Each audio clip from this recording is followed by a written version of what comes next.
Yeah, Mr. Chairman. اللهم صل وسلم على عبدك ورسولك وحبيبك سيدنا محمد النبی الأمی وعلى آلہ وصحبہ وبارک وسلم.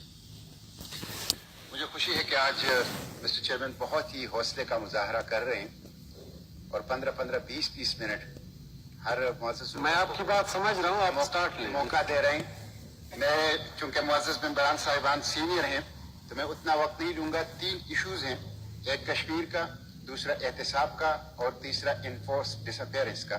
میں 3-4 منٹ ایک موضوع پہ گفتگو کر کے سمیٹوں گا. سب سے پہلے تو میں یہ عرض کروں گا کہ اس ایوان کے اندر پولیٹیکل پوائنٹ سکورنگ نہیں ہونی چاہیے. اس کے اندر ایک انٹلیکچوئل ڈیبیٹ ہونا چاہیے اور ایک کلیکٹیو وزڈم کے ساتھ مسائل کا حل اور قوم کی رہنمائی ہونی چاہیے. اور یہ ذمہ داری ٹریجری بینچز کی بھی ہے اور حکومتی بینچز کی بھی ہے اور ہم میں سے ہر جو سینٹ کا ممبر ہے اس کی بھی ہے. سب سے پہلے میں کشمیر کے مسئلے پہ جو متفقہ قرارداد آئی ہے اس پہ ایوان کو مبارکباد پیش کرتا ہوں. اور اس قرارداد نے ایک پیغام دیا ہے مقبوضہ کشمیر کے عوام کو کہ سینٹ آف پاکستان، پاکستان کا پارلیمنٹ اور 21 کروڑ پاکستانی قوم ان کے ساتھ ہیں حریت کی، آزادی کی اس جدوجہد میں. اور اس کے ساتھ ساتھ مودی کو بھی یہ پیغام مل گیا کہ پاکستان کی دفاع کے لیے سیاست سے بالا تر ہو کر پاکستان کی تمام سیاسی جماعتیں وہ فولادی دیوار ہیں اور پاکستان کی دفاع کے لیے متحرک ہیں.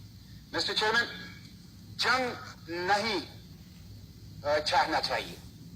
امن انسان کی ضرورت ہے، امن انسانی تہذیب کی ضرورت ہے.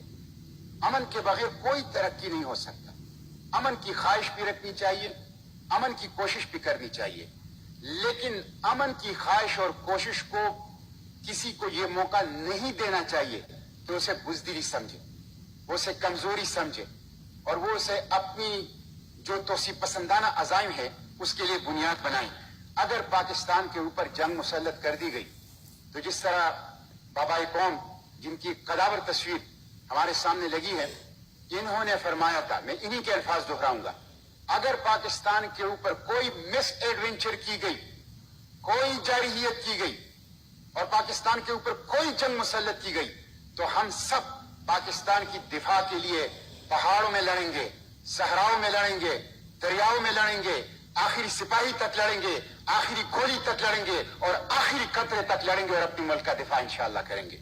مسٹر چیئرمین، میں اس موقع پر کشمیر کے عوام کو خراج تحسین پیش کرتا ہوں.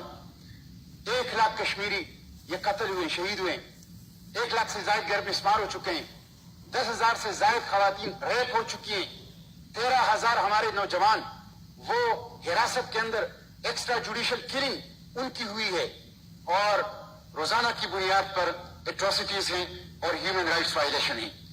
یہ جو ڈار کا واقعہ ہوا، عادل ڈار کا، یہ بات ٹھیک ہے کہ ابھی تک تو تحقیقات نہیں آئی کہ وہ عادل ڈار تھا بھی یا کوئی اور تھا، لیکن جہاں پہ روزانہ خواتین اور مردوں کی اور بچوں اور بوڑھوں کی اور لڑکے اور لڑکیوں کی ہیومیلیشن ہوتی ہو، ایبیوز ہوتی ہو، کلنگ ہوتی ہو، تو وہاں ہندوستان کیا توقع رکھے گا کہ وہاں پہ عوام اپنی آزادی اور حقوق کے لیے اٹھیں گے نہیں تو اور کیا کریں گے.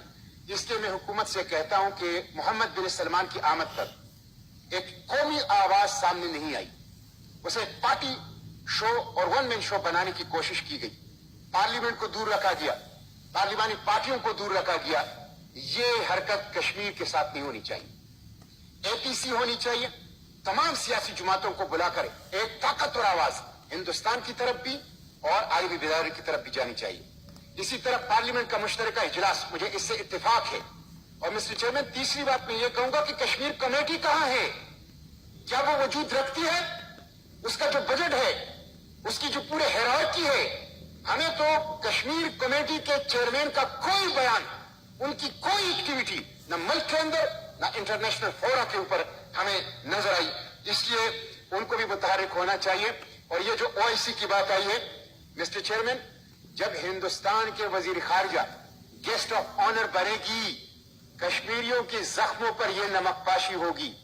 یہ حریت اور جدوجہد کی عظیم کاس کو جو آگے بڑھا رہی، یہ اس کی پشت میں چھڑا گھومتا ہوگا اس لیے میں حکومت سے درخواست کرتا ہوں کہ اسی طرح کی کوشش 1969 میں رباط کانفرنس میں، پہلی کانفرنس میں ہندوستان نے کی تھی، اس وقت کی حکومت نے اس کو ناکام بنایا تھا، اور وزیر جو ہمارے خزانہ ہیں جناب اسد عمر صاحب، ان کے والد جنرل عمر نے اس میں ایک کردار ادا کیا تھا، اور اس کے بعد ذوالفقار علی بھٹو نے اس پالیسی کو آگے بڑھایا اور دوسری حکومتوں نے اس پالیسی کو آگے بڑھایا۔